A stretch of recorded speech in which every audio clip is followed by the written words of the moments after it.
In the past couple weeks, we've seen a lot of changes, especially in my home country, with all these tariffs going around and Donald Trump literally losing his shit on anybody who badmouths or says anything against the United States. The auto industry is one of the biggest players in my home province. Not where I live, but the South. And before all of this, the government gave out tons and tons of subsidies and tax benefits to woo all kinds of North American players and global players in to create a brand new EV automotive culture. Well, that's all backfiring right now with Trump and all of his tariffs going on. Now, we've all talked about Trump and his tariffs in a previous podcast, but it's literally shutting down plants now. So what is Canada to do? Well, why don't we listen to something that I learned about 24 years ago and make better partners with some of the BRIC nations, i.e. being China, the C.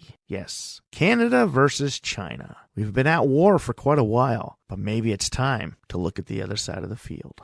So today, AutoLooks is going to be taking a look at how Canada could benefit by getting rid of the 100% tariff on Chinese EVs.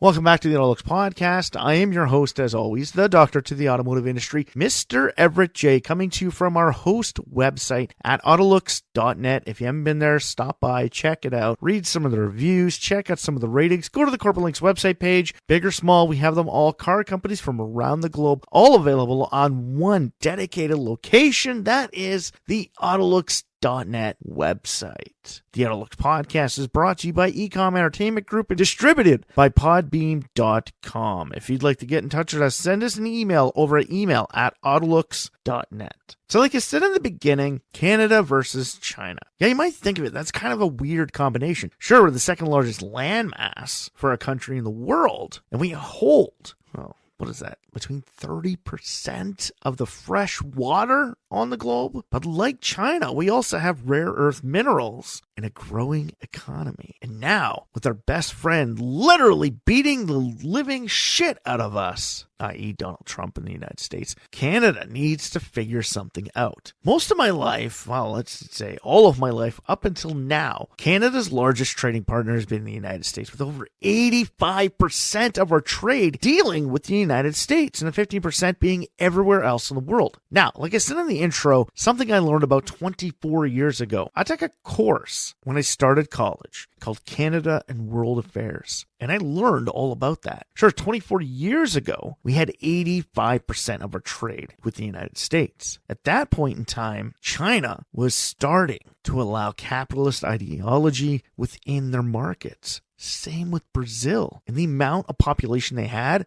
they changed to a society like ours. Within a decade, they would explode and be a viable market for us. That would have been by 2011. And by 2011, they were right. Brazil was growing. China was growing, but Canada was not growing its market share in these countries. Now, with the United States being our main trading partner, being right next door to us, having this wide open border that we could crisscross so easily between the two of us, we were best friends. It was a great time. Now, way back at the end of the World War II, we had our protectionist measures because we all protected our nations. There was tariffs. There was the Auto Pact back in the early days, which stipulated that up to 20% of North American automobiles had to be either made or had parts made in the confines of the Commonwealth of Canada. Sure, we were a small market. After World War II, what was Canada? Like 14 million people. We're over 40 now. So you think that's pittance compared to the United States, which is over 200 million people at that point in time. So why would they want to build anything here? Well, the Auto Pact. And with that, we built the auto industry. As the Americans came in and slowly destroyed any of our homebred auto manufacturers, with McLaughlin Buick being one of the last major ones to be taken out, becoming part of General Motors, we saw our own automotive market collapse. But the Americans were right here. They were building stuff in the confines of Canada. Why? Because it was an easier step to get their products into the other Commonwealth nations. Want to sell them to Great Britain, Hong Kong, India, South Africa, or even Australia. You build it in Canada, it's not tariffed like if you ship it from the States. And the Americans learned this. But now with Trump putting all these protectionist measures on all of our stuff and adding just this past week an extra 10% on top of the tariffs he already has, just because he got pissed off about something that a previous Republican Party leader had stated about tariffs. He's like literally that kid in the sandbox, where if you don't let him play with your toys, he literally throws sand in your face. But how is China a viable product for us? Well, the Americans moving out of our nation, Ford pulling its plans to produce electric vehicles in Canada and pushing just extra production of their F-250s to their Oakville plant. GM just shuttering the Cami plant that they built alongside of Suzuki way back in the 80s, and Chrysler, or Stellantis as it is now, pulling the plug on building the brand new Compass at the Brampton facility. On top of that, Stellantis is slowly pulling back from the massive battery plant that they have in Windsor. And Volkswagen, well, their deal for their massive plant in St. Thomas is still there. But with all their products being made in the United States, there's still a slight possibility that it could disappear. And like I said, our government gave billions, that's billions with a B, in tax incentives to get this industry to stay here. And now they're leaving to go back. But with China, what can we do? Everybody's scared about these low-cost electric vehicles from the Chinese marketplace, and now they're starting to flood the European marketplace. Now, they're heavily subsidized in their home nation. And if you actually read anything into this, Rivian just released a statement about that after buying a Xiaomi SU7, literally tearing the whole thing apart and stating the fact that there's not much different between them and Rivian. The one main thing that Xiaomi has over Rivian is that the government will build a plant for them to make their cars and give them massive subsidies to keep the price of their automobiles down. That's why you could buy something like a Xiaomi for $50,000 American, where an equivalent Tesla Model S will set you back over $80,000.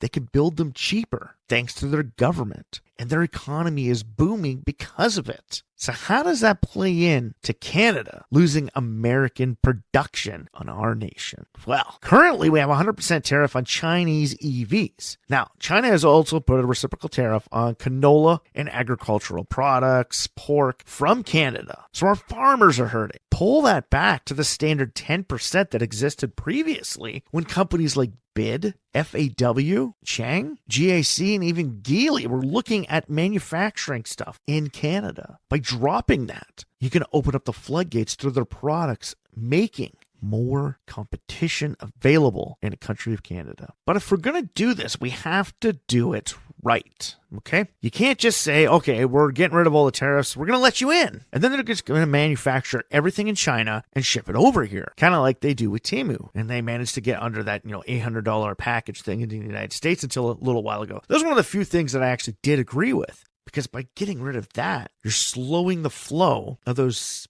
cheaply made objects into our nation. With the automobile, we can do the same thing. We can create a Chinese Auto Pact, similar to we had in the 50s, all the way up until NAFTA came out. Make it so that China has to manufacture a certain percentage of vehicles and parts in the confines of the Canadian playing field. And that means full production. No knockdown kits or anything else. You got to buy stuff from us to put into your cars in your country, or you got to build the damn things here. Force them to set up design studios for parts, production, and car companies. Utilize good cities like Vancouver, Calgary, Thunder Bay, and Moncton, New Brunswick. If you didn't know this, New Brunswick is one of the top automotive centers for the entire country of Canada. Barely builds any parts, doesn't build any more automobiles anymore, ever since the fall of Bricklin. But their love affair with racing in the automobile industry is bigger than nearly anywhere else in the country. So they know cars and they know our country. You have a little bit of an Acadian aspect to it. So by putting design studios in places like that, Northern Ontario, the East Coast, or even Alberta, you get more of a Canadian aspect of it. By putting a design studio in Toronto, you're just going to get overflow from the American economy. Because let's just put it right out there. Southern Ontario is more of what Trump would like to call the 51st state, because they're a lot more associated with Americanized ideologies. Why do you think they watch the Buffalo Bills instead of watching the Argonauts and the Ticats? Okay? Canadian football, American football. Where if you go out west, they're more likely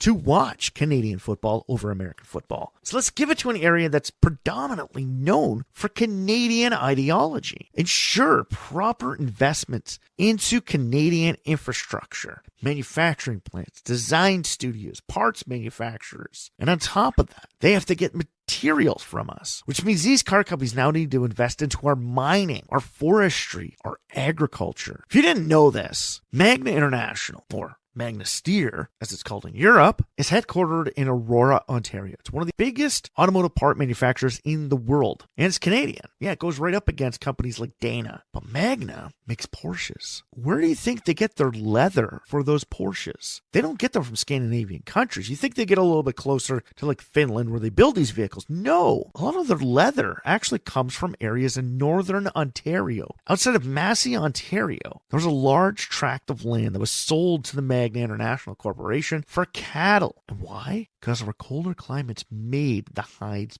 better for high-end automobiles. So the use of agriculture, you can use that. Soybeans to build parts. Cattle for your leather interiors. You got your minerals all over the place, especially in northern Ontario, the territories, in northern Manitoba. There's tons of critical minerals that can be unlocked by investing and building production plants for these automobiles in not just places like southern Ontario, like the east coast of Canada, Winnipeg, Manitoba, because Winnipeg is actually one of the biggest production facilities in the entire country for transport and buses, if you didn't know that. I never knew it for the longest time. I always just thought it was a transportation hub, but that is it. It's a transportation hub, a transportation manufacturing hub. So BID, you can build trucks out there. FAW, you could build trucks out there. Alberta with Design Studio, now wanting to get AI technology. Xiaomi, you want to build your cars for consumption in Western civilization? Build a manufacturing plant in BC. Have your design studio and technology in Alberta, who is one of the most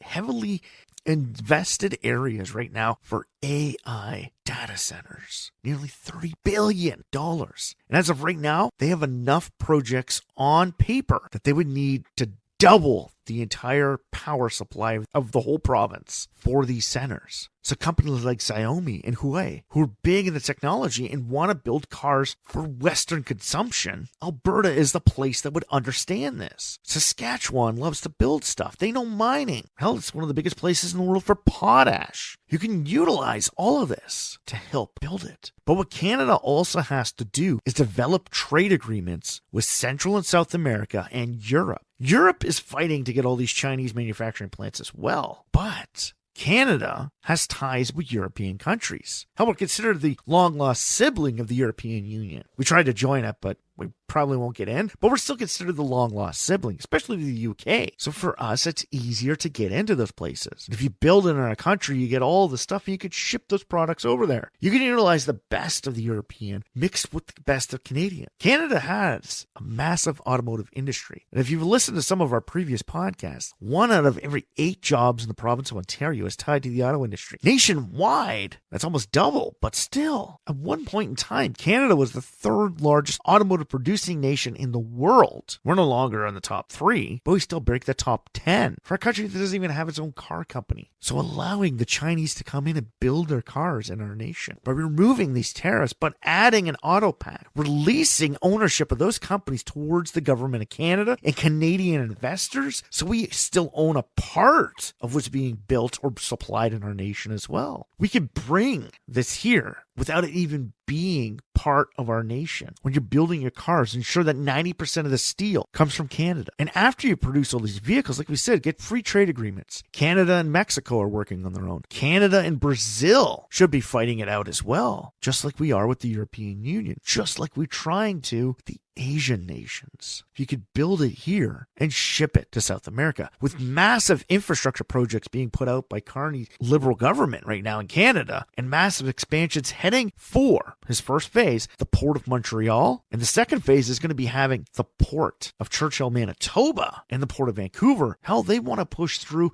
expansion in other ports. ports all across this nation to handle more products being shipped out, inclusive of our minerals. Create trade agreements between China and Canada. We give you the rare earth minerals, you build the products here. You could build the electronics on your side, ship them over to have them manufactured in the cars that you sell here and ship to Central and South America, because we got the agreements. And eventually Canada can grow its automobile nation. The other part that can be stipulated into this is one that I've been fighting for a long time. In the city of Sault Ste. Marie, this is not the one I'm fighting about, I'm going to talk about it, over a decade ago, they developed a plant to break down rubber compound into its original source, recycling rubber tires. But also, a little company called Electric Battery, if you go back, we did a podcast about it, it was called First Cobalt back in those days, but now it's Electric Battery, wants to build a battery recycling facility where they break down batteries into the minerals. We could do that here. Those could be supplied for the cathodes, the electric batteries, and that to go into these Chinese or manufactured products in our country. And any leftover byproduct, we can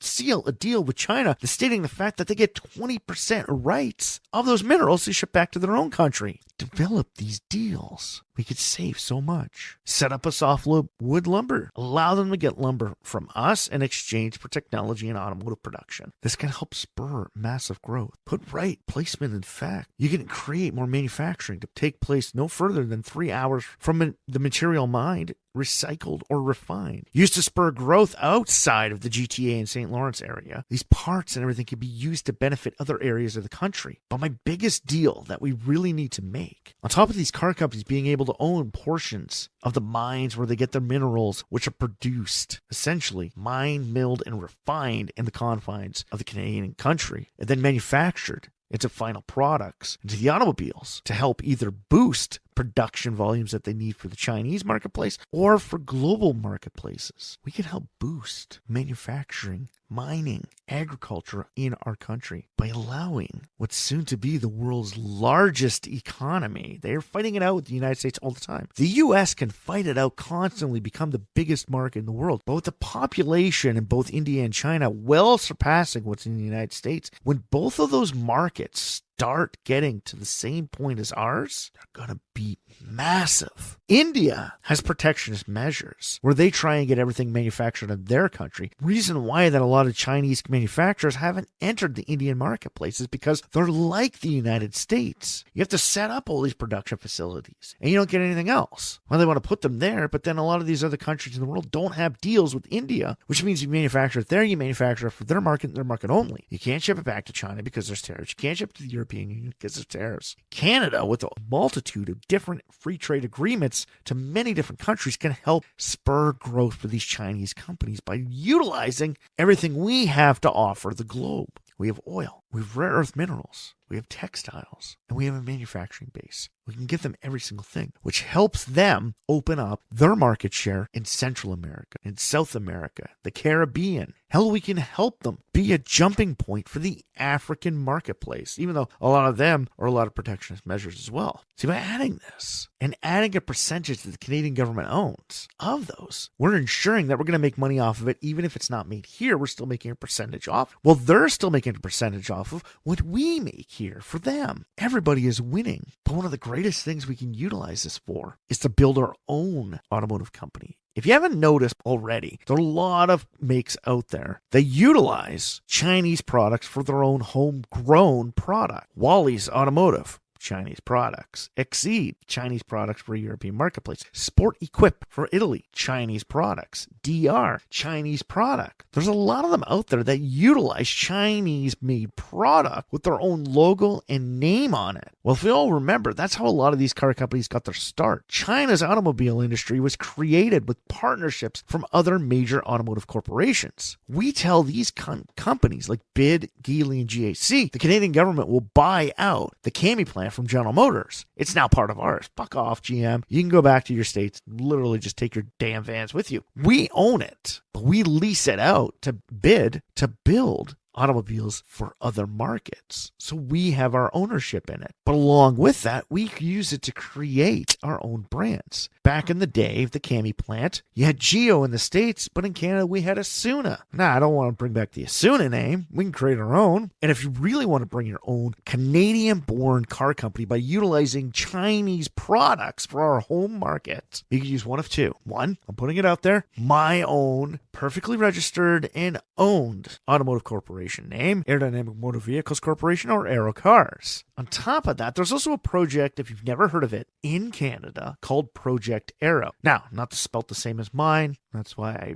really didn't put up a fight about it. Project Aero is a bunch of parts manufacturers from the province of Ontario that piece together their own automobile to showcase their technology and what we can build. They're looking for somebody that wants to build this. Tell these Chinese car companies they want to come into our marketplace. We'll get rid of the tariffs. We'll drop it all the way down to like 5 or 10%. You're still getting a little bit of tariff on it for vehicles that you ship over here. But if you manufacture in our country, you manufacture your products and you manufacture under our own plant for Project Aero or McLaughlin or Acadia or Aero Cars, we create our own homegrown automobile corporation in partnership with a Chinese manufacturer. You have to remember, the Chinese car companies are creating divisions galore. They're just like North America was at the beginning of the automobile age. Think about it. We did our podcast about the divisions of the big three. They're General Motors. Just take a look at it. Chevrolet, Marquis, Oakland, Buick, Oldsmobile, Cadillac, LaSalle. A bunch of others in there too. Hell, Chrysler Corporation. They had Plymouth. They had Dodge. They had Fargo. They had DeSoto. They had Chrysler. And at one point in time, they had the Imperial nameplate. They had a multitude of different divisions. So why can't we have our own dedicated Canadian one? The Americans did it when they were actually part of the Auto Pact building them here. We talked about that in a previous podcast. Companies like Acadian, companies like Montclair, companies like Asuna, or a Canadian name on somebody else's vehicle. The only difference is this time around with something like Project Aero, or again using my name, Aero Cars,